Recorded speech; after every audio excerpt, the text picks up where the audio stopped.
Hey guys, this is Sam Kinison. Didn't you die like 30 years ago? Yes, I did. But the only thing that brings me back from the dead is conversations about KISS on the Shout It Out Loudcast with Tom and Zeus. You understand that, you bitch? Oh! Oh! Oh! You can't make jokes about the dead. Oh boy. Here we go. This is Gene Simmons. Put that cookie down. KISS. Stop pressing the button. Stockbroker Simmons. Star? Stanley. Is that what he does? Stop shouting. He's not what you would call a handsome man. Oh no, here come the KISS cards. Is that a positive thing? Okay. All right. I'm gonna grab me an ice cold mellow yellow. Why do that to the fan? Stop it. Why? Because fuck them. That's what What are you talking about? 617-525-083. You do? Hey, fucko. Do you like KISS? Settle down. Hello. Hey, what's up there, KISS Army? Tom and Zeus in another episode of Shout It Out Loudcast. Episode 341, Kennedy Center Honors Announcement. This should be boring. God almighty. The content never dries up sometimes. Yeah, I like when it's calm because then we can get like stuff that we've been thinking about putting out there. Yep. When shit happens, all like the, KISS tards and footy pajama people like, They come out. It's like moths to a flame. Like, oh my God!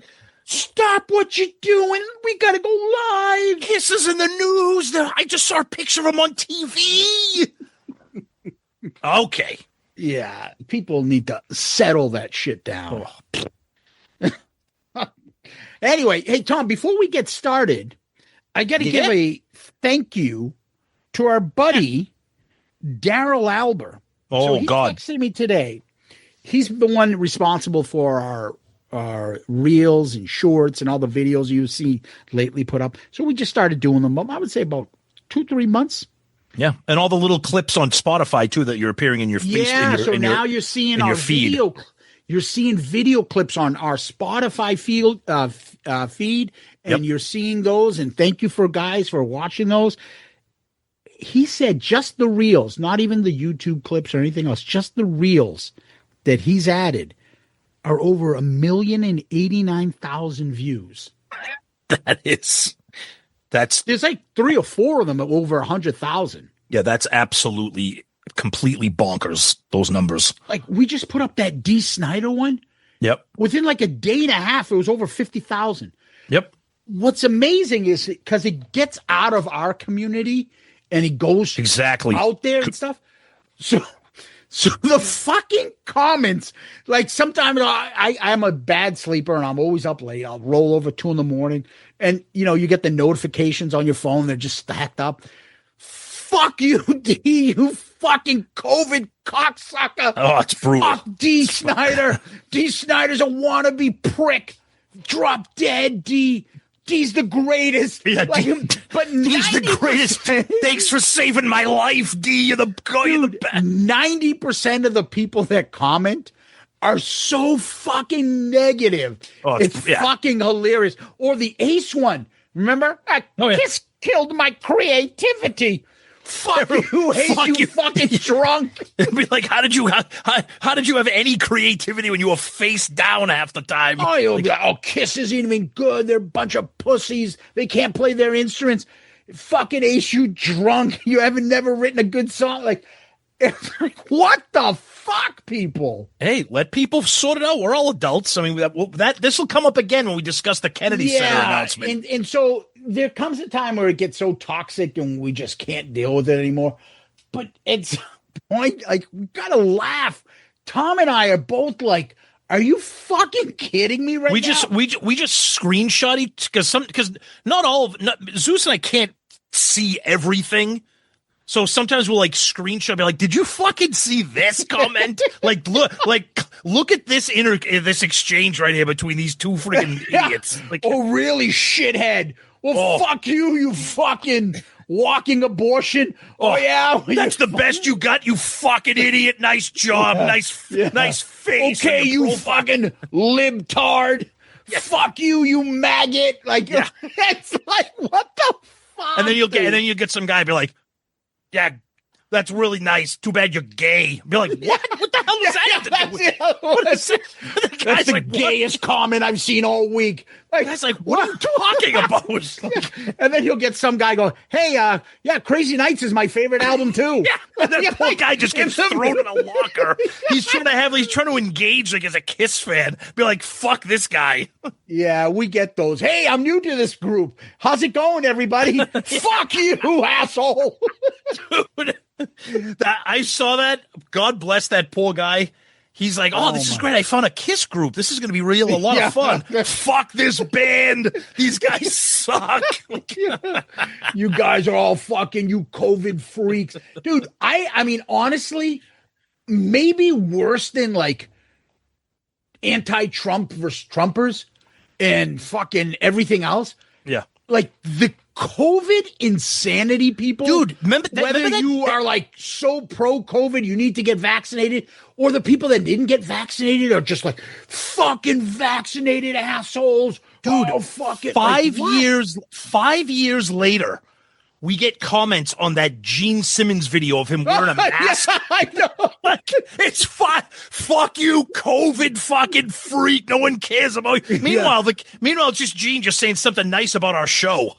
Yeah, but the favorite is like he was coming out of, someone said it's like a hospital, it's like a proctologist office. Yeah. But, anyways, it's just funny. It's like, oh, hell broke loose. And then this Kennedy Center's on it. And I love it because other like fucking Facebook KISS groups and people are like, no fucking politics. You're banned. Meanwhile, me and Zeus are sitting in the back with like a bowl of popcorn being like, look at these fucking It's like fucking Lord of the Flies. Yeah, you fucking suck. This band blows. Fuck, I'm burning my KISS Army card 48 years down the drain. How many people put that one up? That's a great one. Oh my God, it got fucking ridiculous. We'll get into that, but Paul Blart, Mo, internet security. You're gonna get banned if you say anything. Like, oh, dude, shut the fuck. No politics. We're all adults. If you guys want to get into the ring and start flinging shit at each other, go ahead. We don't care. Yeah, and it's funny, the one specific one, and he knows who he is, fucking always flexing his muscle. His buddy on that show is the biggest fucking Trump fucking ball licker there is. Yeah. Yep. Instigating bullshit. But you got to keep it off the show. Hey, you gotta let the discourse goes where it goes. Some people talk KISS, and if it devolves into bullshit, let it be. Yeah, we let it go because it's funny. It's funny. Yeah, the only time we'll ever get involved is if somebody really starts to get like racist, incredibly like racist, homophobic, or like anti-Semite kind of shit. But if you guys are just if you guys are just name calling, well, I'm just gonna sit back and watch. I don't care. Fuck you, you fucking. Here's just a bunch of puppets for Putin now. Like what? What They're the fuck is advocating fucking child pornography. Like what? Like, oh God. All right, dude, we're never gonna get to this topic. I was just gonna say we'll get to it. Yeah, see, we're already fired up, but go ahead.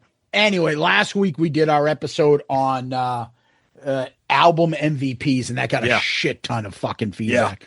So Tom, why don't you lead us off with the poll? So we did a Twitter poll here, and I was trying to think of something because I wasn't gonna do. I know Zeus did a poll on Instagram for every album. Every fucking album. Which is awesome. I saw it. That was great. The interaction was great. I picked one for Twitter, and I picked this one because when we did the episode post, a lot of people were kind of fighting back and forth about Crazy Nights, about how Zeus and I picked fuck Gene. You, that album fuck you, you suck, Gene blows. So me and Zeus both picked Gene because we both said it's kind of a shitty Paul album. So I'm like, all right. The poll was like, Crazy Nights got a lot of attention because a lot of people disagreed. Who's the MVP of Crazy Nights? Now, I put all four, Gene, Paul, Bruce, Eric. Clearly, the people voting on this either have never listened to Crazy Nights or they're just like casual fans, because the MVP of Crazy Nights, by 54% is Paul. Dude, there's a lot of fucking. Come on, man. I mean, give me a break. Now, Bruce comes in at 28. Fine. Gene at 10. Eric at 8. Okay. Now, the people were very fired up about this one. Gene 2% more than Eric Carr. 2%. Yeah, exactly. Come on. Couple comments here. Our buddy Glenn Barth. I'm going with Gene. This is a Paul album, but the 4 songs that Gene has with writing credits and singing are as strong as Paul's 7. Glenn, they're stronger than Paul's. Sorry. Exactly. Party Man says Paul might have done his best singing ever on this album. Try singing My Way, I'll Fight Hell to Hold You, and Reason to Live. No, I'd rather not, because I'll Fight Hell to Hold You, we've announced that's terrible. Reason to Live is a great song. My Way, I don't mind. But exactly. We've talked about this before. Go try to sing like fucking Susan Boyle. Yeah. Oh, she's hot. Yeah. Oh, that mole on her face. Oof. Yikes. Poor thing. Oh. Brett Roscoe, I went with Paul here. I'm going to get shot down for this, but I love those 3 singles. He really caught on to what was going on in 87, and I'm always amazed that none of them were huge hits. To my ears, perfect arena rock. Yeah, I know. Turn on the Night in the title track, as bad as it is, very, very catchy arena rock, but I don't know. I don't know. Our buddy Steve, oh boy. No matter what you say, My Way, I'll Fight Hell to Hold You, Turn on the Night are all great songs. Now, this is also coming from the guy who has picked The Elder as his all-time favorite Kiss album. So you take that for what it is, even though we love Steve.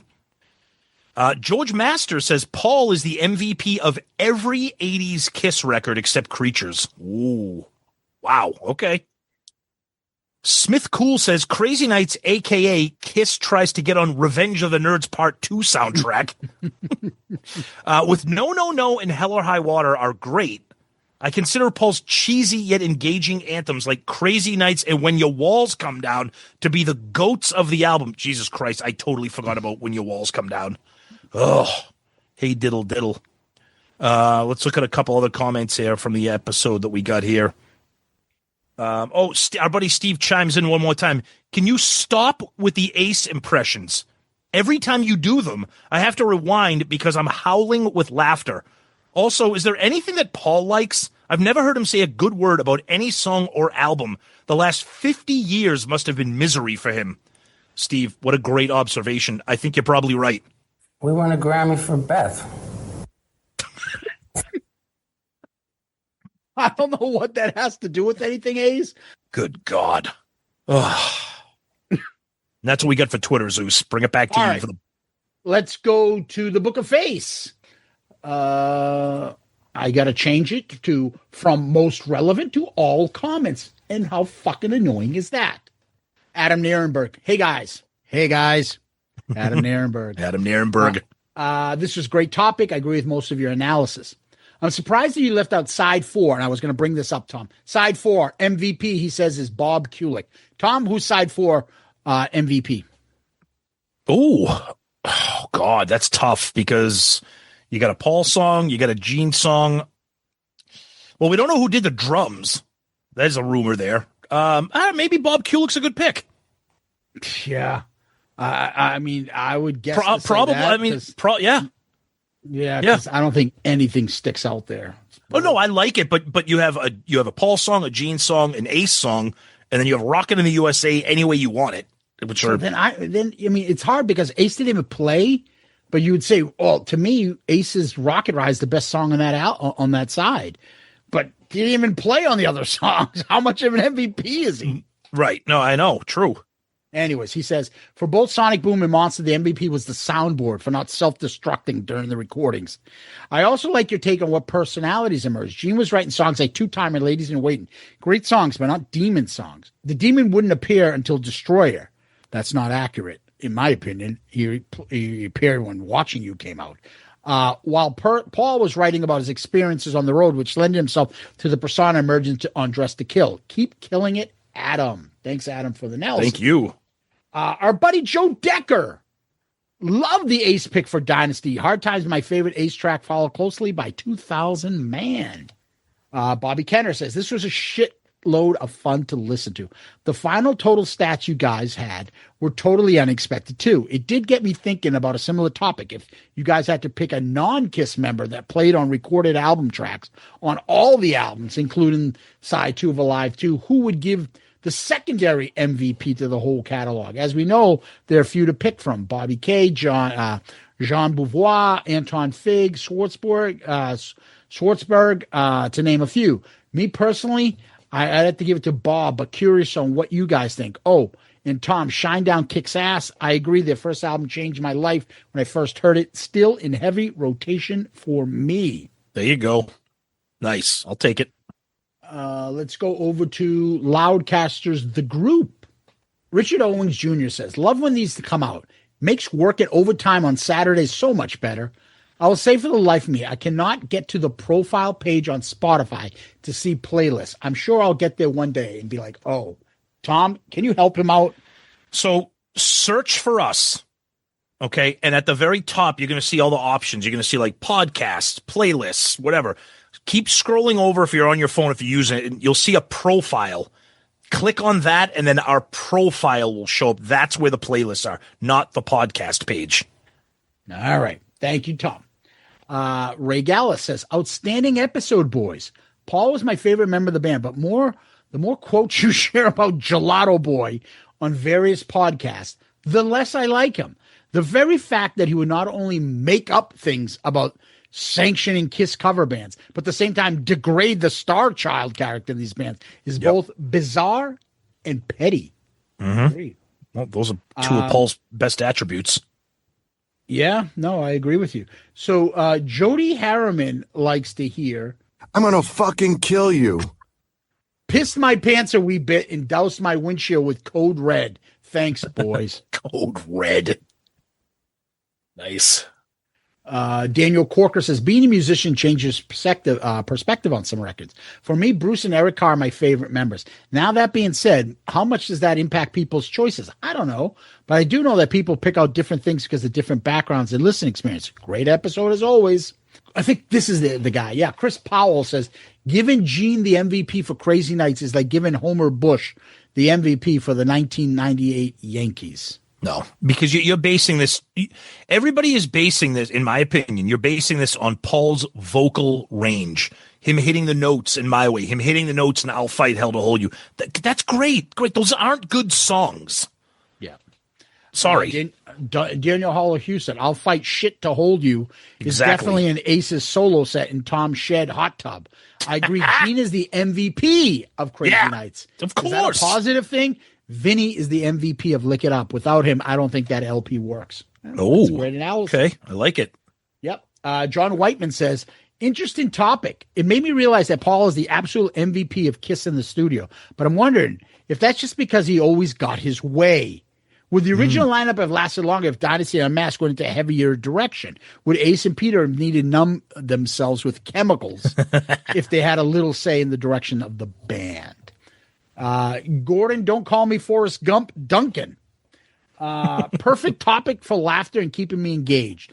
Each album had me agreeing or second guessing. But honestly, episodes like this make me happy as the time Paul and Gene learned the word Anglophile means. Enough already. As always, thank you, boys. Keep up the good work. Yeah, thank you. And look at that, Tom. There's 3 comments here on Blue Sky. It keeps growing.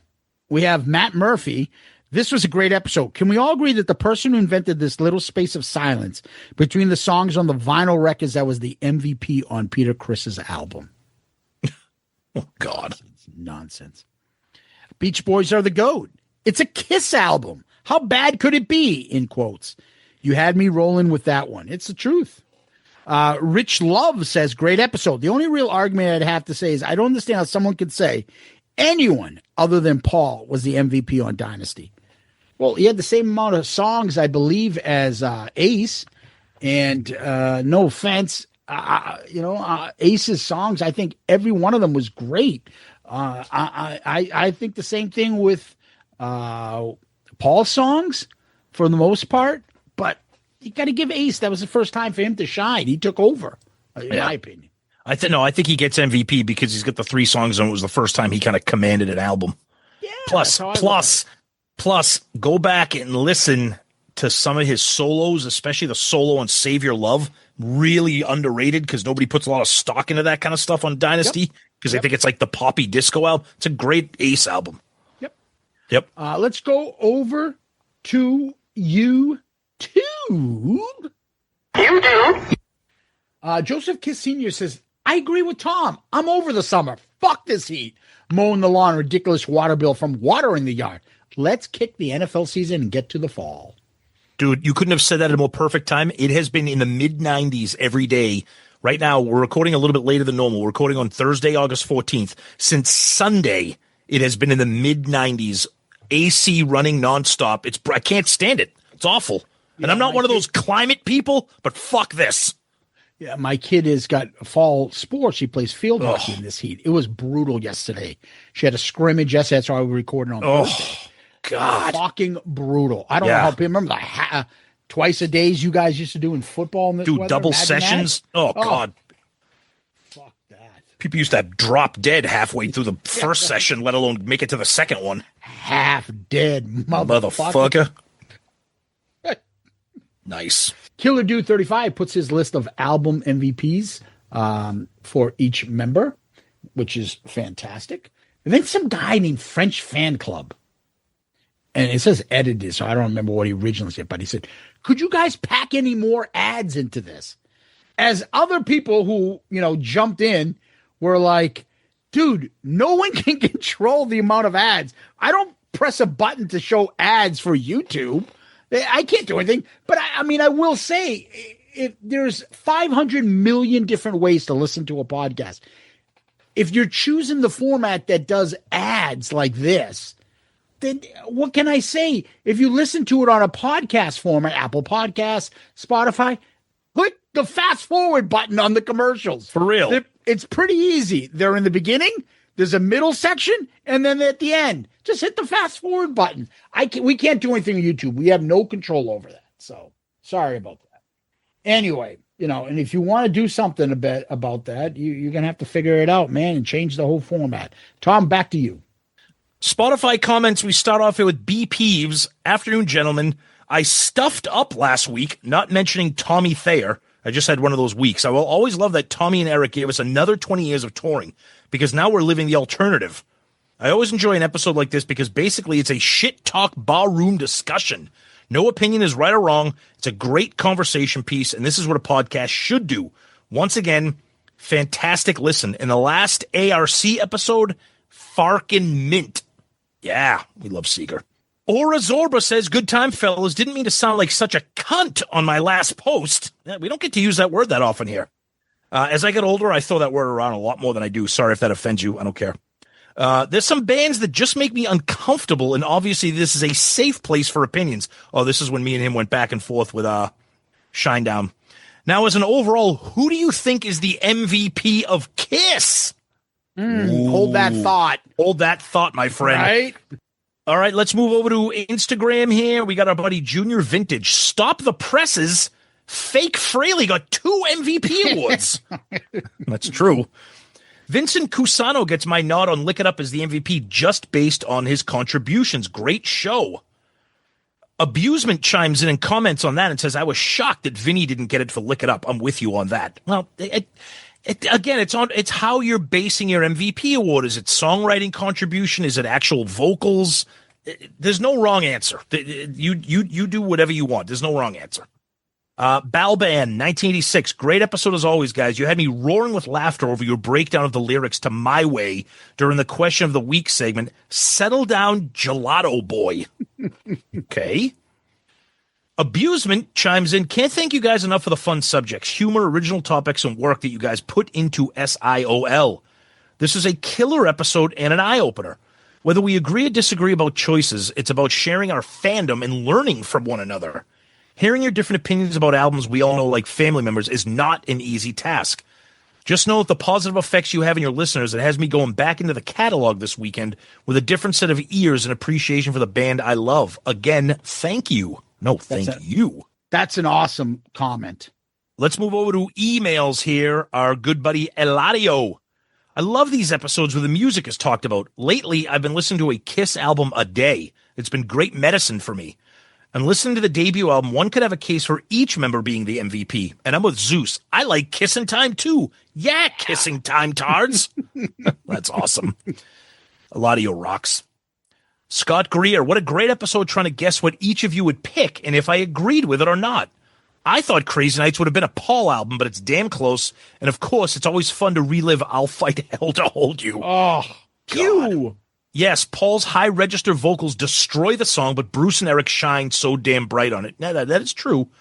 And Tom, I love the rant against Paul and his idiotic statements. I guess whether it's rock stars or everyday people, some people just don't know when to shut the fuck up. Of course, your rant is followed up by the drop, I'm going to fucking kill you, perfectly placed by Zeus. And we will finish up feedback this week with a comment from Aaron Balzan.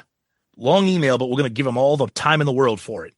My name is Aaron from Australia, and I've been listening to you guys now for nearly 12 months after hearing about you on a Three Sides episode. From the first episode I heard, I've been hooked ever since. You guys are absolutely by far the best podcast going around by bringing the fun back into KISS. I've started listening to all of your episodes from your very first Wouldn't You Like to Know Me episode, and I'm currently up to episode 101 while listening to your weekly episodes as they come out. Wow. I travel an hour to and from work each day, and your podcast makes the time a breeze. I'm eagerly looking forward to the episode where Stuart becomes Eddie Trunk and you guys become friends. We've heard that before. That took some time. I love how you can be honest by calling out members for what it is and you don't kiss ass like a lot of other podcasts. Through you guys, I've come to the realization of how much of a cock wank Paul is, but still be able to listen to an album like Revenge and still love him as much as I did when I was 12 when that album first came out. Now, here's where I need to call you two fuckers out.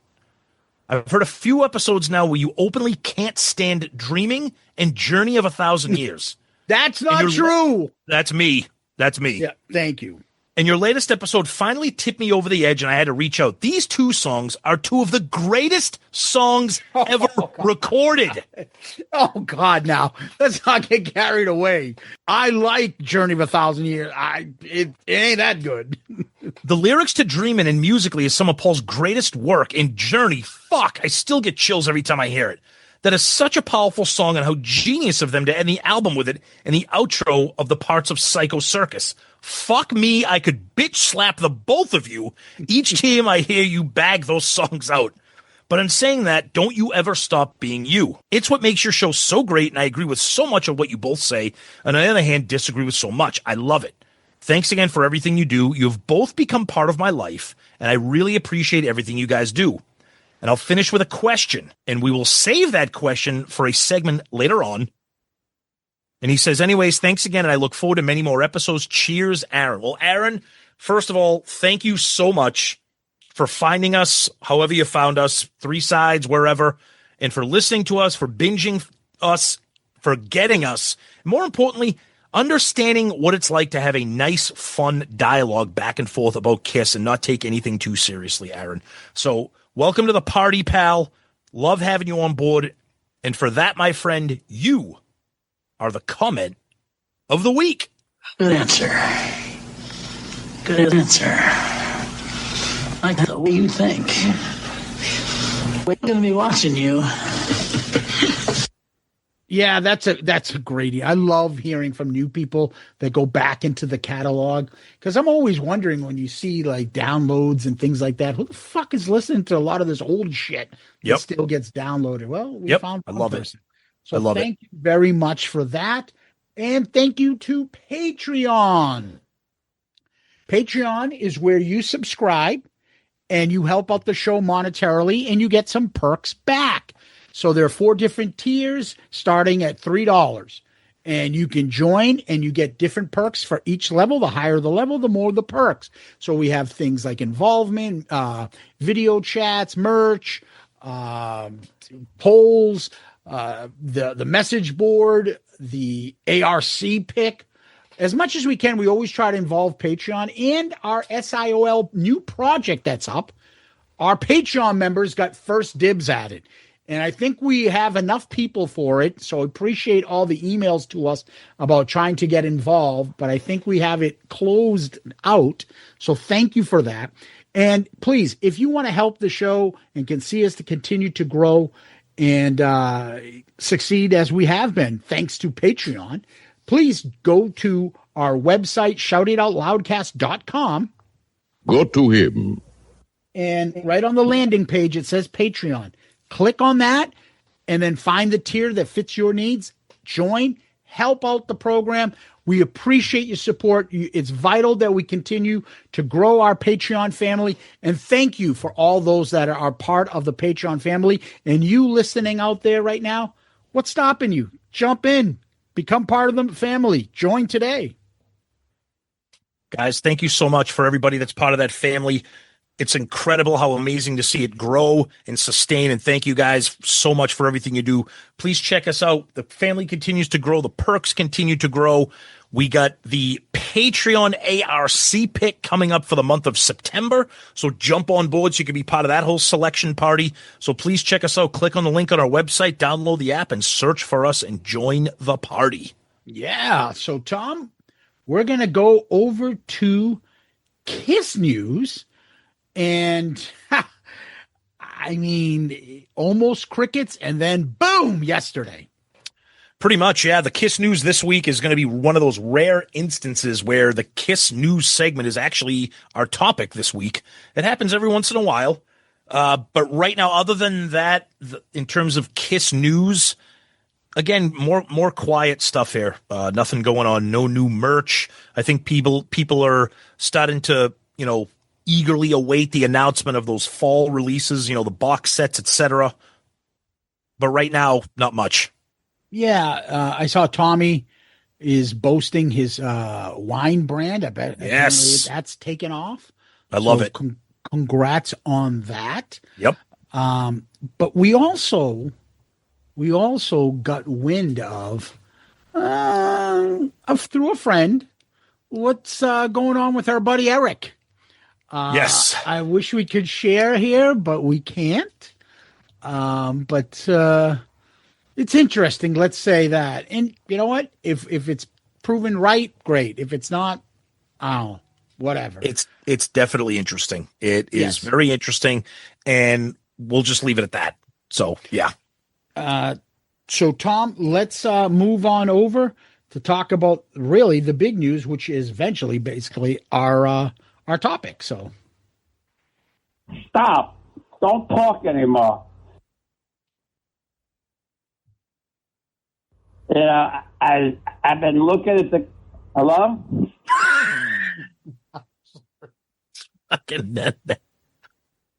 That will never get old.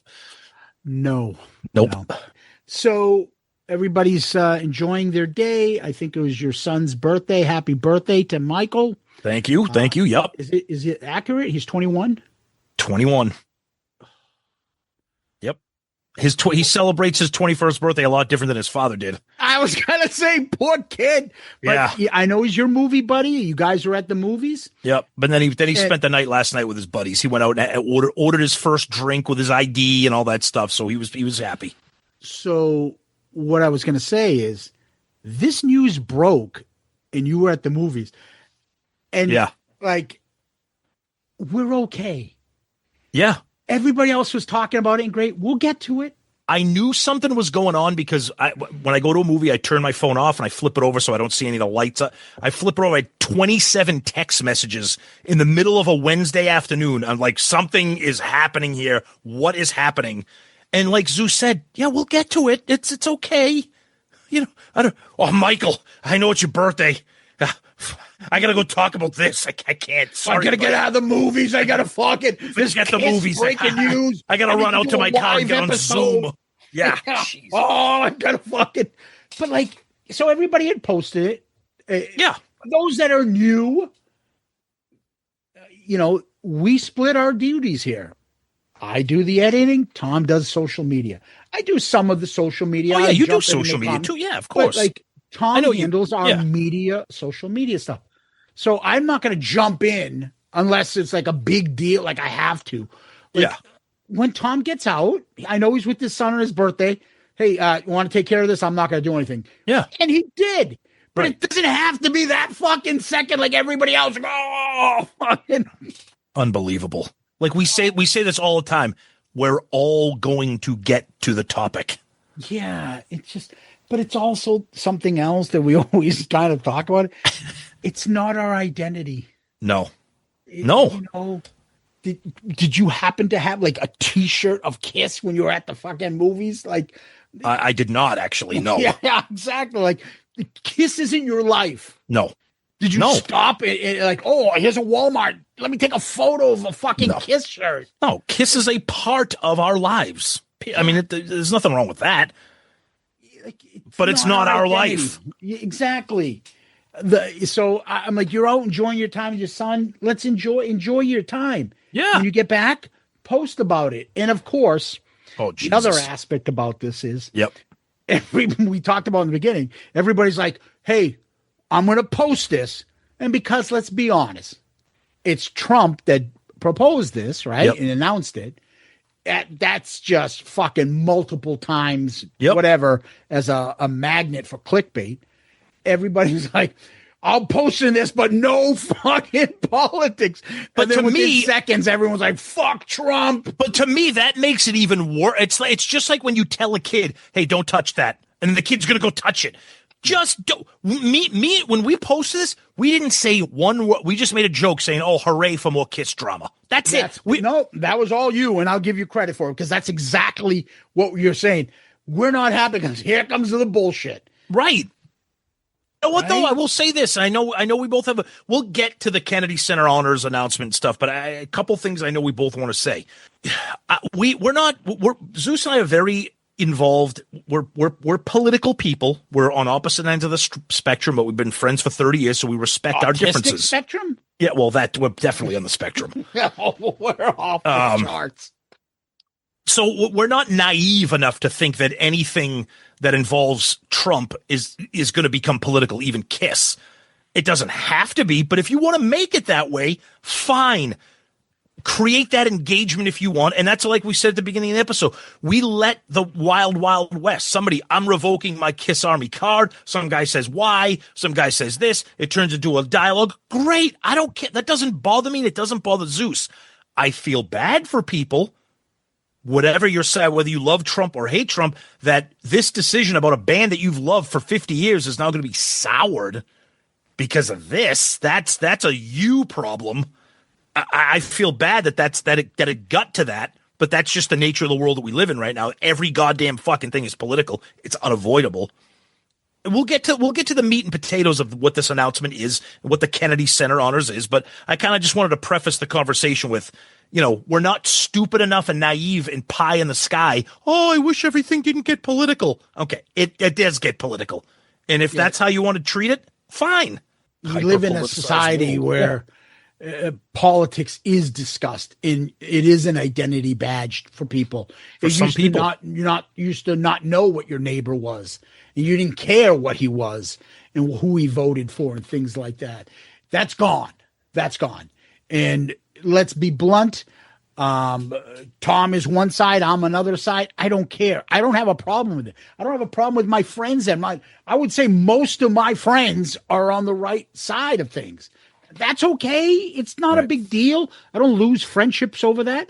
But I will say this, and it's okay. I can have a reasonable conversation. And I don't mind talking politics with people as long as it can be reasonable. Yep, but me too. I do it at work all the time. I'm going to say this up front, and I don't care if people don't like this. No, go ahead. Donald Trump may be the person I despise most in this world. And that's fine. I fucking hate that man. I get it. If he discovers cancer, I'm not going to disregard the discovery of solving cancer. Right. Because Donald Trump solved it. We have a right to have cancer. Who does Donald Trump think he is, trying to take our cancer away from us? Trump destroyed cancer research by solving the problem.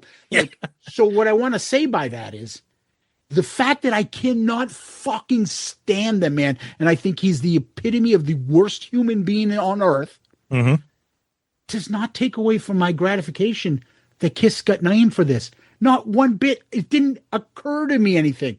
If anything, it makes me think, Trump's buddies with them. They're New York band. He's buddies with Gene and Paul. They've been at like their weddings. I think a couple of his weddings and stuff. He knows them. It only cheapens it a little bit because I think Trump likes them and he's friends with them. But it's an incredible honor. Yeah. So let's give it to him. Like, certain people got certain things. Do I think Barack Obama is a Led Zeppelin fan that he put them in? No. Right. But like, I don't know the process behind it. I know it's supposedly more political now, where he puts certain people in there. I mean, we'll get to that. George Strait get put in, and I love George Strait. We'll get to that in a minute. We'll get into the minutia of the Kennedy Center honors in a minute. Second best George in country music. Yep. And there's people that got picked. It doesn't lessen it because Trump nominated KISS. So why am I going to say the first thing I'm going to say when I hear this news is go on a post, and I'm about as political as anyone you probably would say. Yeah. At no point did it occur to my head to put anything about this to be like, oh, this sucks. Trump nominated. Oh, fucking pedophile. Oh, fucking Epstein Trump. Like, yeah, this is a distraction from the Epstein files. Yeah. What the fuck? Nothing. So I despise Trump just a tad less because he put him in. I don't give a fuck. I still hate the man. But what does that have to do with KISS being in there? This isn't anything political for me. Right? So why do you have to fucking make that the whole thing that it's ruined? I'm going to turn in my KISS card because he accepted. Now, a fellow New Englander, Bill Belichick, apparently rejected it when Trump nominated him the last time. That's supposedly it. So I think they put this fucking onus on KISS. Like, they should reject this. Go fuck yourself. Why would you reject that? He personally, in February of 25, named himself the chairman of the Kennedy Center's board. Well, that makes sense. Dismissing the existing Biden appointed trustee and replace him with his own allies. Richard Grenell, who was the executive director, who was on his previous administration. Yep.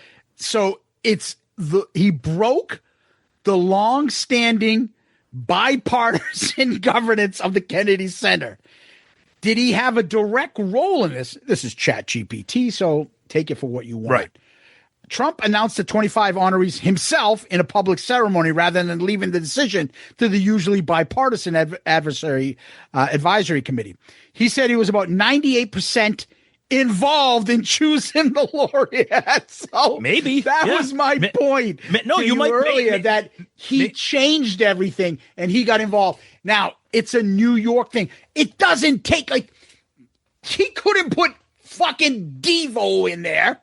Right? He had to pick somebody at least with a persuasion that he likes, and it's still somebody of talent. Who's going to sit there and say fucking George Strait shouldn't be in there? Because you said, but like you said, like you said, whether Chat GPT is right, whether Wikipedia is right, whether Google's right, the bottom line is this: it is an honor for KISS. And if you don't know a lot about the Kennedy Center honors, I urge you to research it. It's been around since 1978, I believe.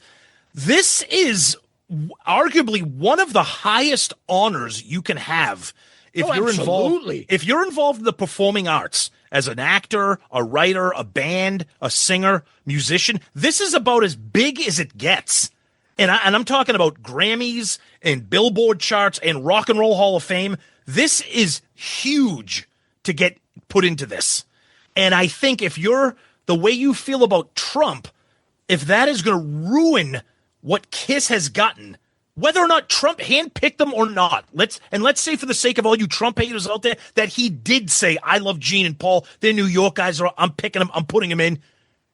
Why would that cheapen it? They're still in it. They're never going to be kicked out of it.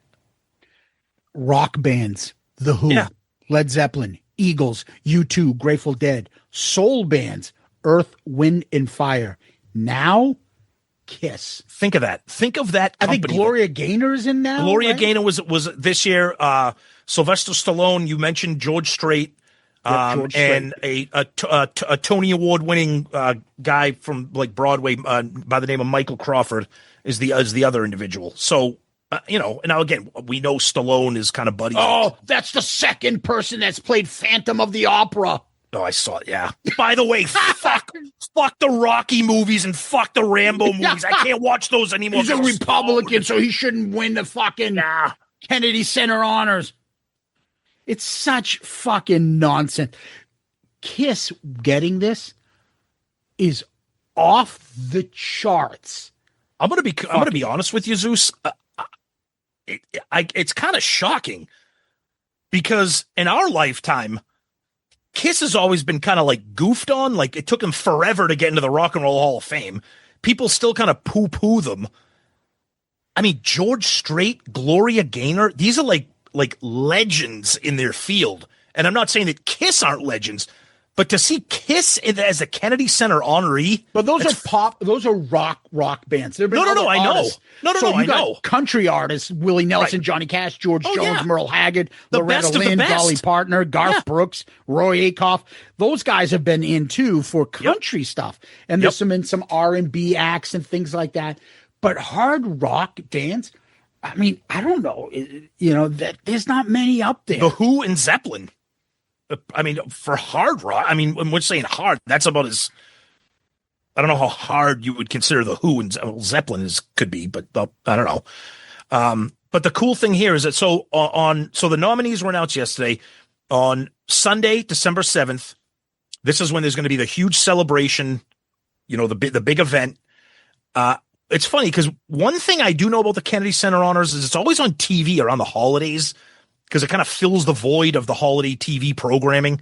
And I'm always like, what the hell's the Kennedy Center honor thing? Yeah. I'm like, I don't know. I'm like, I don't know. He's hosting it this year. Of course. He's taking over. Everything's his head. Everything's his ego. But you know what I just looked up because I was curious. I'm thinking of great American bands, Tom. Yeah. I'm like, wait a minute. Probably the biggest American band of all time. I'm like, I didn't see their name in there. The Beach Boys aren't in there.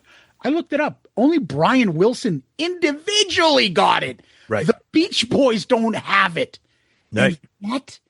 Yet KISS got it. Aerosmith, Van Halen, all these bands. So what you'll see is the Aerosmith, Van Halen, and Metallica probably will be the next one. But then again, you don't have to stay in the United States. AC/DC. Well, oh, yeah, right. Yeah, because the Who and Zeppelin are in, so it's not an American thing. I don't think the Stones are in. Nope.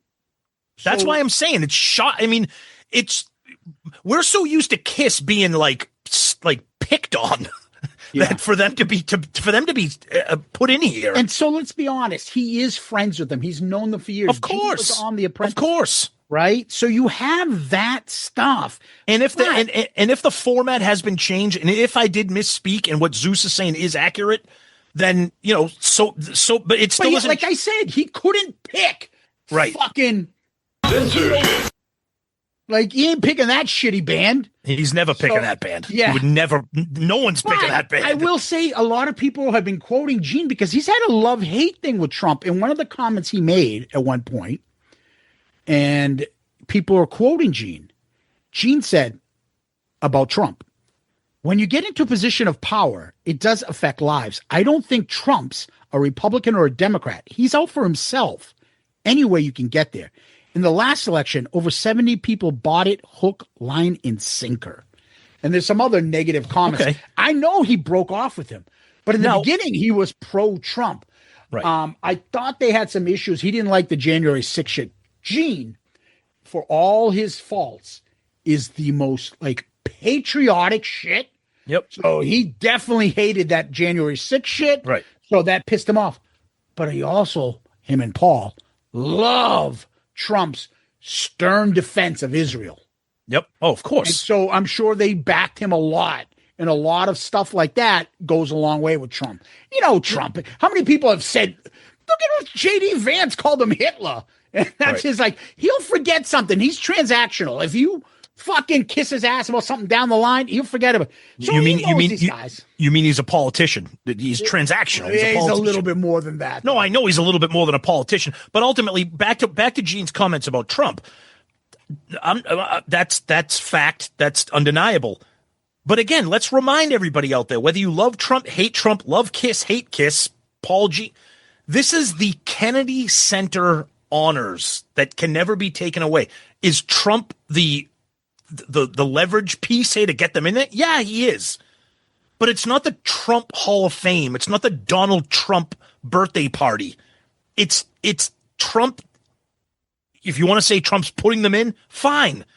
But for you, and yeah, I'm going to pass judgment here, and this is my voice speaking here, not Zeus. For you out there to say that KISS should boycott this, that they should refuse this, that you're not going to no longer listen to KISS anymore, that is something that, I'm sorry, that you really need to kind of re-examine everything that's going on here. Because I may be a Republican and conservative. I'm no Trump guy, and I could give a shit. I'm no Biden guy either. And I can tell you right now, if this was Joe Biden doing this, maybe I'd poke fun and make a joke, but I'd be thrilled that KISS is in here. No, they should fucking deny it if Biden gave it to them. Well, that's what I mean. But you know, all the MAGA people out there, they'd be like, "This is you got to turn this down. You can't. The Biden crime family got another one." Yeah, exactly. Or where's Hunter's laptop? You're gonna put that in there too? The fucking 90-year-old guy who's about as fucking helpless as a fucking infant is behind the Biden crime family. Oh, okay. But you know what though? Just one other thing. It is. I mean, we can laugh about it. But it's so annoying and pathetic that the minute this was announced, the very first thing that went into my mind, and I'm sure yours and everybody else's, was great. Here we go. Here come the Trump comments. No, it didn't occur to me, Tom. It didn't. Oh, it did. It did to me. Because we do this show and we're on social media, I knew it. So you're going to get to the comments from the band members. Yes, I have those. Yeah. Yep, we're going to get to those. Yep. But I agree. This is a bigger honor than the fucking smug Rolling Stone infested fucking Rock and Roll Hall of Fame. This is huge. Way bigger honor. This is huge. This is huge. Way bigger honor than any of that shit. Yep. This is fucking unforgettable. God bless them. This is an incredible honor. There's no reason whatsoever they should even consider declining this. Get the fuck out of here. Decline this. Go fuck yourself. Seriously? This is different. This is different. Now again, I know people speak their minds and they have their thing, but I've always gotten frustrated with when a sports team wins the Super Bowl and Jalen Hurts refused the White House visit because he doesn't agree with Trump. Okay, fine, that's your right. But I look at it as a bigger picture. You're representing, you're the Super Bowl champs. You're going to the White House. It's an event. I look at the White House as bigger than the individual who is holding the office of president. To me, that would be an honor to be asked to go to the White House. That's just me. I don't know. Like I said, I'm not a Biden guy. I'm not an Obama guy. But if I was on a Super Bowl winning team, that's just me. I'm not saying I'm right. I'm just saying that's me. Some stuff is bigger than politics, in my opinion. So we had a lot of this stuff affect us because. Oh God, yeah. We just kept winning championships for fucking 20-something years in Boston. Couldn't stop winning them. So everybody's going to the White House. Right. So we had Tim Thomas for the Boston Bruins. I'm not going with fucking Biden, with Obama. I remember that. Fucking Theo Epstein of the Red Sox. I'm not going there if Bush is there. I remember. So you have all sorts of sides. And that's fine. And that's fine. I just, to me, when certain honors become once in a lifetime and really not to be corny, but American, real American honors. To me, the individual gets put by the wayside, and I look at the big pictures. I'm going to the White House to represent my team. I'm going to be inducted into the Kennedy Center honors. I don't care who the sitting president is because this is bigger than that. So that's just about it. Okay, I will say this. Go ahead. So you have many on the crazy left. Yep. Trump's a pedophile. Trump is evil. They're validating evilness by going and acknowledge him as the president. Yep. Dude, fucking 75 or 80 million people acknowledged when they voted him president. Right. So your one person is the only one that gets to fucking show that you don't validate him. Shut the fuck up. The guy won. Fucking sucks. Too bad. He's the president. Yep. Right? No, it's right. So you have crazy people on the left that are just, this is bullshit. I'm turning in my card. Then go fuck yourself, dude.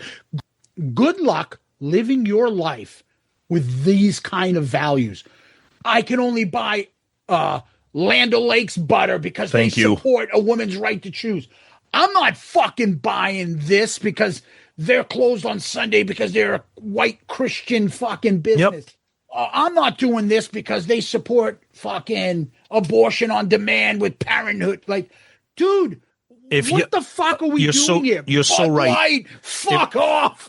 If the decisions that you make for the music you're going to listen to, the movies you're going to watch, the food you're going to buy, the beer you're going to drink, if that is all done through a political lens, that is your right as an American.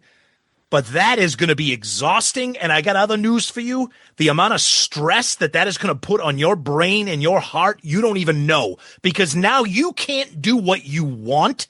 You have to double check to see who these. I don't buy Doritos. They give money to fucking Hamas or whatever. Like, what the fuck? Well, I don't care. You know what? I'm just making shit up. Like, I don't give a fuck. I like Cool Ranch Doritos. Okay. Here's the thing. Bruce Springsteen is so on the left, Democrat, not far left. I'm just saying he's a Democrat left. He's a Democrat. Yes. Right? Left-wing guy, right? Yeah. His music still sucks. I don't like his music. I'm not going to like it because he's on my team. He still sucks. 100%. Meanwhile, I absolutely love Travis Tritt, 90s country star. Listened to him, bought his first album. He was the first country album I ever bought. Listen to him. Yep. He is about crazy right wing.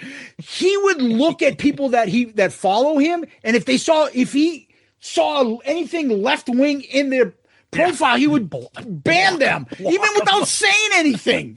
Like, dude, fucking relax. Oh, you like Ben and Jerry's ice cream blocked? Yeah, exactly. And I fucking love Travis Tritt. It's like, dude, I feel like if I even went up to him, like, Travis, I bought your album. I never got into country, but you got me into country. Where are you from? Yeah, exactly. Boston. Get the fuck out of my show. Like, what the fuck, dude? Exactly. But I don't pick my music based on that. I don't pick my movies. Oh, fucking Dean Cain has a cameo appearance in this movie. I can't like it, right? So Mark Ruffalo's a wicked lefty. I can't watch the Avengers movies. That's out of the picture, right? Like, but there are people that do that, and God bless you. I just feel like that is such an exhausting, miserable, and sad way to live, in my opinion. There are a few people that are so pro fucking Trump, that are KISS fans, and stuff. It is fucking embarrassing. Yeah, dude, we're talking about another human being. We're not talking about a deity. Trump is the greatest. Inflation just came up and rose 150%. Fake news. The liberals are trying to get not his fault, dude. You will admit, groceries and inflation, everything's gone up. Continue to go up. It hasn't gotten better. Dude, groceries are brutal. It has not gone better. No, glory days are here. Thank you, Trump. Gas is $1.98. No, it's not. No, it isn't. Gas is. I paid $3.19 today, and I'll tell you right now, Pop Tarts used to be 2 for $4. Now they're $3 a box. But like there's a contingency of crazy MAGA fucking kiss tards out there that are just. Because I see them, because you follow them, because you're in the KISS community. Yeah. We can talk about them off the air, but like just insanity shit. But then you have crazy fucking left-wing fucking morons that like everything is a fucking litmus test. How can you fucking say that? Do you know that their neighbor is Dick Morris from Fox News? Dude, I saw a thing. Fucking Jimmy Fallon had Greg Gutfeld on. Okay. Yeah. Jimmy Fallon, left-leaning, Greg Gutfeld, guy on Fox, okay, funny guy. There are people that want, like, Jimmy Fallon fired for having Greg Gutfeld on because he's on Fox. I'll tell you. Okay. Tonight Show was always the number one stuff. Leno, people don't want to live in this reality. Leno beat Letterman constantly. The Tonight Show is the epitome of late night show. Without a doubt. He's in third place. And of course when he became in third place? Yeah. When in 2016, when he did that thing when he fucking humanized Trump and he played with his hair and joked about him. I remember. No one's forgiven him for that. He's Nope. still in third place. No matter all the gimmicks he does and all the fucking dancing and all the other singing shit, he People tries can't- to get all this Nope. stuff. They will not forget him. Nope. They will not forgive him. Nope. Nope. He's done. And that's the kind of shit. Look, I get Trump is a little bit different. And if I have an issue that's near and dear to my heart, and Trump is a part of a problem that he's made it, exasperated it even more, I get it. Okay. Yep. But you can't live your life with people, and if they don't like your side or agree with your side, that's it. They're cut off. And this is what we're getting now. It's ridiculous. And I'll tell you right now, and I know we're kind of veering off here, and that's okay. We'll wrap it up here, but it's Hannity and Combs, but you're Combs. but it's like, it's a generational thing too, because I talked to my son. Ever since my son was little, I've tried to talk to him. I said, I don't care what your stance is. I don't care who you vote for or what you agree or disagree with. I want to make sure that you are making educated decisions and that your beliefs are based on learning about the belief that you have, that you're not parroting TikTok or Twitter or whatever, that you know what you're talking about. But like you said, this generation is terrified of having an opinion because they know how powerful the cancel hate mob is. And so what happens is you have nobody who's honest with each other because they are all too busy worrying about what I like KISS, but I don't like Trump. I don't know should I be happy that KISS is in the Kennedy Center? I don't know if I should be happy or not. I don't know what to do here. I don't know what I should do. And meanwhile, it's like, dude, you like Trump, you like KISS, great. Fucking no one cares. If somebody's going to dislike you for that, then that's their problem, not yours. Yeah, the timidness. But that goes not just for this topic, Tom. It's not just this topic. I know. We say that all the time. Hey, what are you guys' thoughts on this? Why, if you have a public forum and tell us what listen your to you thoughts for your are. Entertainment, Correct. Why aren't you telling people? Right. Well, I want to hear what you guys have to think. Why? Because you don't want to take a stand? Because you don't want to take a stand because you're afraid. Well, guess what? Yeah. Welcome to the #1 KISS podcast, where we welcome your opinions and we're going to tell you what ours are. Because it makes for a more interesting dialogue. Yep. And instead, I don't want to lose one of my 100 listeners. So right. Then I'll only have 99. Oh, I wouldn't be surprised if people are listening to us right now that are kind of put off and maybe kind of frustrated by some of the things we're saying today. We're not, and that's okay. We haven't made anything personal against anybody. Never. Dude, you're not offended. I'm not offended. We're on the opposite spectrum of everything, right? Yep. And neither of us are offended by what we're saying. No. We always have the thing like we get into debate. You believe Biden did this? Then I'll say something back with facts, and then you'll say something back in fact. Yep. And we usually meet in the middle and say, why can't they do that? And we're like, because your side will only vote the craziest of the crazy, and my side will only vote the craziest of the crazy. And there's no meeting in the middle. All the thoughtful middle people get swallowed up by all the noise. Yeah, I know this is getting way too political, but that's why okay. the gerrymandering shit is important. Right. Everybody should put gerrymandering away and fucking say all our sides are going to be like this. Because what you do when you get gerrymandering is you get the craziest of the crazy are the only ones that can get elected. And so now you have fucking nothing gets done. Nothing. I'm going to do fucking national fucking abortion fucking in the streets day award. I'm going to do fucking let's nominate every fucking Confederate general to change every post office after them. Like everything is just crazy and nobody is coming in the middle to meet. They used to do that. The one guy I always loved as a senator, and I'm going to Chappaquiddick. Kennedy as a senator. Yep. He got more bills passed than anybody. As crazy, he threw his bombs on the left. But then he would meet the Republican senator in the middle and always pass bills. Oh, he was good at his job. He got more fucking sensible bills passed with Orrin Hatch, with Bob Dole, John McCain.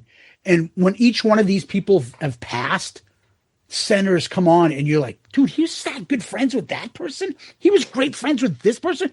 There was a level of respect. And you know what else didn't exist back then? Social media and 24-hour cable news. So it was okay for a Democrat to be friends and quote unquote reach across the aisle to different parties because there wasn't somebody snapping a photo. Can you believe that Ted Cruz is friends with the fuck Ted Cruz? Be like, what? The guy's talking to a friend that's a liberal. One of my favorite things that happened over the summer? Did you see Liz Warren fucking Pocahontas? You mean stumbled? Pocahontas? She like tripped and almost fell in the Senate floor. Yeah, I saw it. You saw it? Yeah. Did you see what happened? No. Ted Cruz ran up and helped her up. Yeah. And was like, "Are you all right? You okay?" But that's because Ted Cruz is like a normal human adult. No, but wait a minute. You would never know it because the way they talk about each other on cable news. Oh, yes. But off the fucking stuff, they're like personal with each other. Of course. I find that so endearing. I agree with you. I do too. Ted Cruz would fucking hide that video, and so would Elizabeth Warren. But you're making the point. Ted Cruz said, "I hope you drop dead Pocahontas." But you're making the point because it's not only the supporters of them, it's them themselves. It's crazy shit. I know we got a little bit off. That's okay. Track.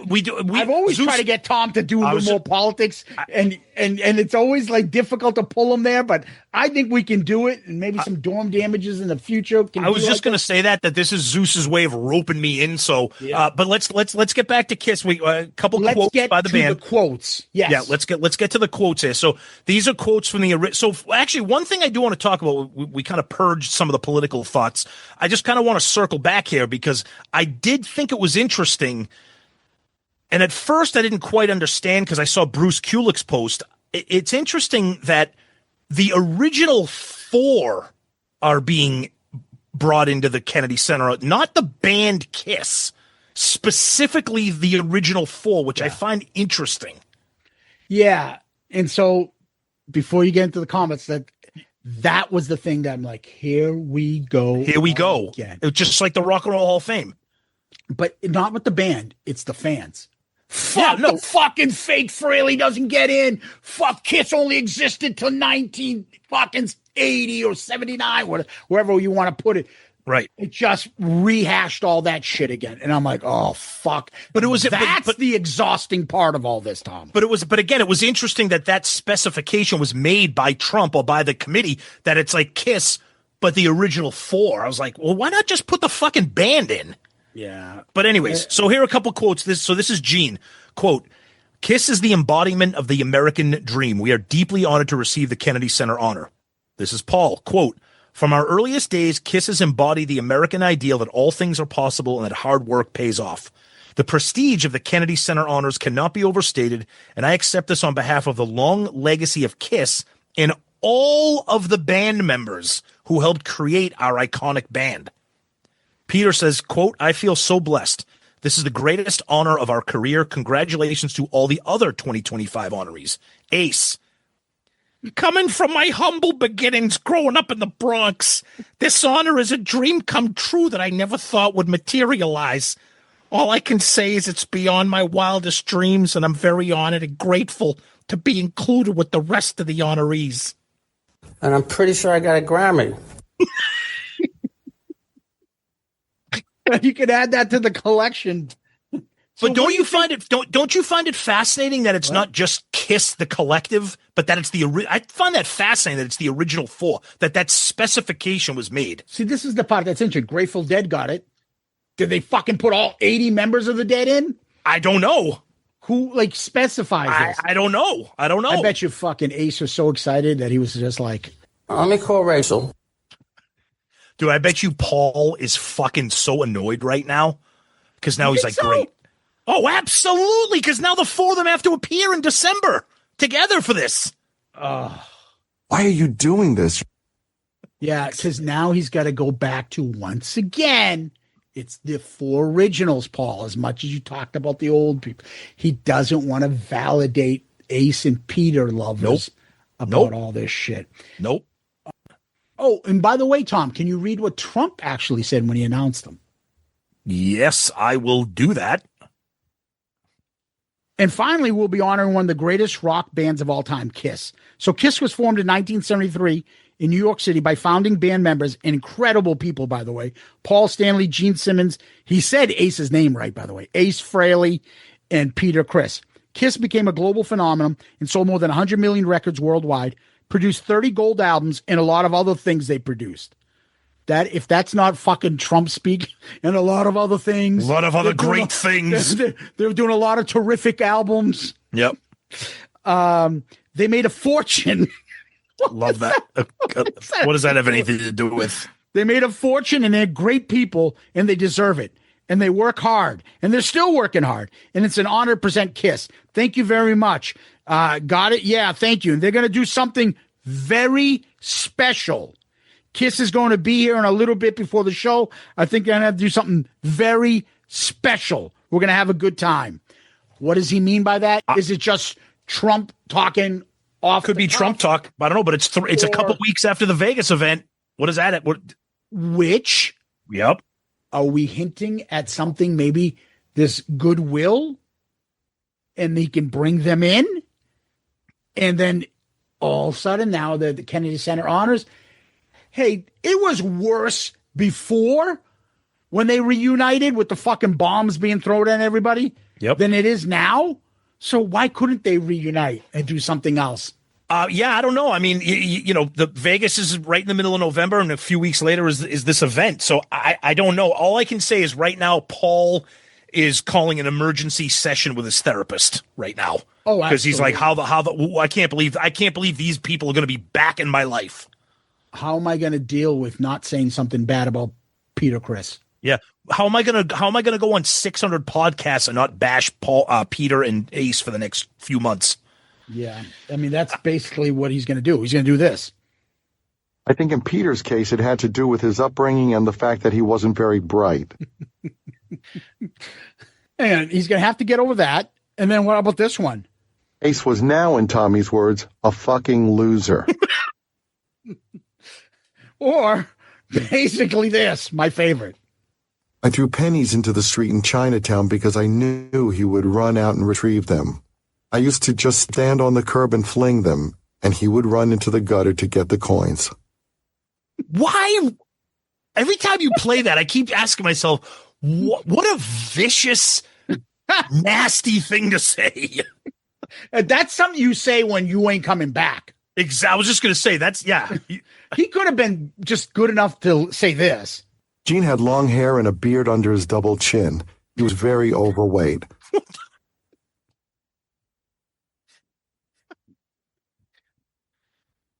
Does Ace have anything to say about this and like KISS fans and stuff? I don't know. I mean, what's his feeling? Well, you know, Ace. A lot of KISS fans aren't the brightest people in the world. Oh God! God Almighty. I'm pretty sure I got a Grammy.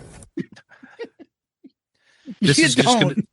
You know what? So here are the pros and cons of any time KISS makes the news. Whether it's the Vegas event, whether it's this, it's like, okay, this is fun to talk about, but now you got to swat all the kiss-tarred flies from just hovering around for the next 4 months.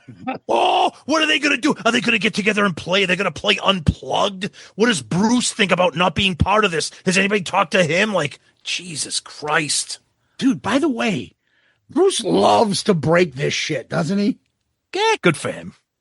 He broke this. He broke the fucking Vegas thing. He likes the fucking... Yeah, he likes the spotlight. He likes the spotlight. Let me get in there first. He likes the flapjacks. He likes it. He's a big fan. Look, we're going to have more conversations about this. We just wanted to get something out there because, honestly, how many of you guys wrote to us in Patreon or DMs or on our fucking social media posts? We can't wait for you guys to talk about this. We can't wait to. So we're like, all right, let's put what we're going to do on hold. We'll talk about this. We'll get back to everything else. And this is fucking a layup for us. We can, no script. There's nothing. Plus it allowed us to indulge in a little political talk too, which we don't do. So, woo! Yep. Kennedy and Combs coming up. Yep. Yeah, maybe we'll invite Pat Cadell next week, or is he dead? I'd really like to see if we can get Mort Kondracky on. Along with his partner, Phil Barnes, the Beltway boys. It's Fred Barnes. What would I call him? Phil. Fill my buckets? Dude, the Beltway Boys. What a fucking nickname. Who was that? Fred Barnes and Mort Kondracki? Were they the there was fucking the two of them. They had a show right. on Fox. Remember? The Beltway Boys. In the back of the book segment, we got Mort Kondracki and the Beltway Boys. I want to get that. Remember that chick that O'Reilly used to get on, that body language expert? Oh yeah. It's like, tell me more. What was he thinking? What was Hillary saying when she made that face? What does it mean when I put my hands down my pants? What's my body language saying right now? Ooh, when I look at Lori Dew. Oh God, Lori, dude. I want to do you. I used to call them all by their last names too. Oh, I do. Come on, Deucey.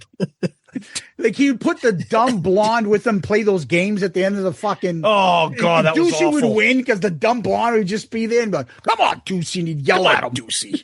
And Dick Morris, he looks like one of those fucking like claymation puppets. How about that whipping girl he had for a while? The what? The whipping girl, like the fucking girl used to.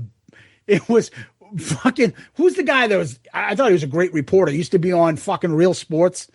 Brian Bernard Goldberg. Oh, Bernard Goldberg. How about the fucking Bernie and what's her face? They used to fucking torture her. Bernie and Jane segment. Remember her? Oh, Jane? Jesus. Yes. Shut that liberal woman fucking get yelled at and screamed at her. Yep. Oh, man. I love it. Oh, the best was he had. Come on, Combs. Oh, man. I love it. Dude, Combs, everybody on that show would fucking insult him right to his face. Poor Combs. He'd just sit there like, hi, guys. Hi, guys. I'm a really big fan of America. Combs, rest in peace. Oh, man. He looked like a fucking Skeletor's cousin. Oh, God. All right, Tom, let's get off this political rant. And you know what we do next is this. Hey, what is this, 20 fucking questions? So, Zeus, our question this week. So the other day I was texting you that a girl that I work with, that I've worked with for almost my entire career, directly and indirectly with, that her husband is very into music, big KISS fan, discovered the podcast through the reels, through seeing our clips, our video clips and stuff. So I was texting her and I said, hey, if he wants to be part of the show, have him send us an email. So guess what? Sean Hastings sent us an email, and he's going to be our question of the week this week. Simple question here. What is your favorite KISS cover that comes to mind without overthinking it? His is Going Blind by the Melvins. I've heard that one before. Favorite KISS cover? Oh, man. Yeah. I'm not sure. I'd have to look at Kiss My Ass. Yep. Or you could look at that dreadful one, that compilation that came out 30 years ago, that one Hard to Believe. Remember it had Nirvana doing a version of like Do You Love Me? It was terrible. Terrible. No. All right, well, you're thinking I have two. I'm going to go with She by Anthrax. That could be up there. Their version of it. And then I know when we reviewed Kiss My Ass, and everybody hated it. Well, everybody hated that album. But the one that I really liked, because it was just fucking wild, it was that version of Calling Dr. Love that was by that super group. They called themselves Shandy's Addiction, and it was Maynard from Tool, Tom Morello from Rage, Billy Gould from Faith No More, and Brad Wilk from Rage, and they did a sick version of Calling Dr. Love. I love that. But I'd probably go with the Anthrax cover of She. So one of the things I would say my favorite probably from that album would be the version done by your band, the Mighty Mighty Bosstones. I love that version. I do too. Detroit Rock City. Yeah. Very different. Yep. I also like the Rock City Honors KISS tribute that was hosted by that band, which consisted of like Scott Ian. Rob Zombie. Yeah. Right? Yep. That was good. That was really good. And they did an incredible version of God of Thunder. That was awesome. Heavy. I think Tommy Lee was on drums. That was awesome. Wasn't Ace part of that? Yeah, he came out for a little bit. Yeah. That was awesome. Ace Frehley. Yeah, I know this song. Oh, jeez. Put on some weight, huh? That's a great version too. So that nice. I would say, and also I don't snub your nose too much on Jericho's version of King of the Nighttime World off that compilation. I really like that version. Yeah. I think it's really good. You know what? That's a great point because we keep talking about the Kiss My Ass album, but that Pure Fire, that tribute album is fucking awesome. There's a lot of good shit on there. That's a good call. Yeah, I think Richie Ward is on that. Mike Inez of what do you call it? Of Alice in Chains, and Fred Coury of Cinderella. That's a good version of that song. So I would say those are probably the ones that come to mind. But thank you for that question, man. Yeah, there's a really good. I mean, on Pure Fire alone, I mean, the Detroit Rock City with Dee Snider singing it. Yeah, you're right. It's Jericho, Richie Ward, and Mike Inez doing King of the Nighttime World.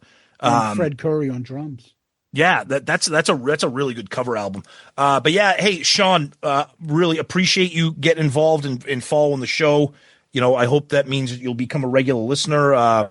Check out our reels. We're going to be putting them on all the time, and glad to have you on and have you question of the week, my friend. Tom, where can people find us? Yeah, our website, shoutitoutloudcast.com, our newly refreshed website there. That's the best place to go. You can find everything, all of our episodes, all of our links to our Patreon, as we've mentioned before, links to all of our social media, Twitter, Facebook, Instagram, YouTube, TikTok, Threads, Blue Sky, everything is there. Links to all of our amazing guests that we've had on, all these people that you've seen on these reels. We have them on our website, links to them, and they're if they have podcasts, their socials, everything's on there. You can send us messages directly from the website and comment on specific episodes directly on the website, as you can also do on Spotify, as we mentioned. And, of course, our email address at shoutitoutloudcast@gmail.com, just like Sean. He sent a question of the week. We read one every week. Email's the best way, but feel free to send us any way you want, and we love that. So please do that, shoutitoutloudcast@gmail.com. And we always like to say that we're a proud member of the Pantheon Podcast Network of shows. You can always DM us on Twitter, Facebook, Instagram, Threads, Blue Sky, TikTok, motherfucker. Check out our Spotify playlist where you go to our profile and you'll find them there. Make sure you go and subscribe to our ever-growing YouTube channel. You do. And give us one of those 5-star child reviews on Apple Podcasts, Spotify, wherever you can. It's greatly appreciated and moves us up the food chain, especially if you can, on Amazon for our incredible book, Raise Your Glasses. That book is still selling pretty well almost a year later, and we appreciate you guys keeping it in the charts. Make sure you give us that 5-star review. It's a big help. And obviously, we always like to reiterate the website, shoutitoutloudcast.com, shoutitoutloudcast.com. Tom, we like to end on famous last words. Do you have any? Oh, always, I do. So let's go way back to early KISS, since that's the original band member that's going to be put in there. I didn't want to have to get away. I told her things I didn't want to say. I need her. And I hope she'll understand. Yeah.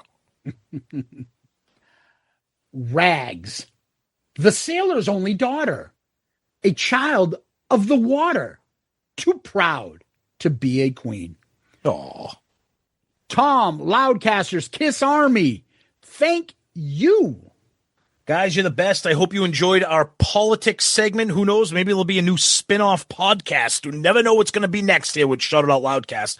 But all I know is that you guys are the best, and thank you. And Zeus, as always, my friend, thank you. Peace out, Girl Scout.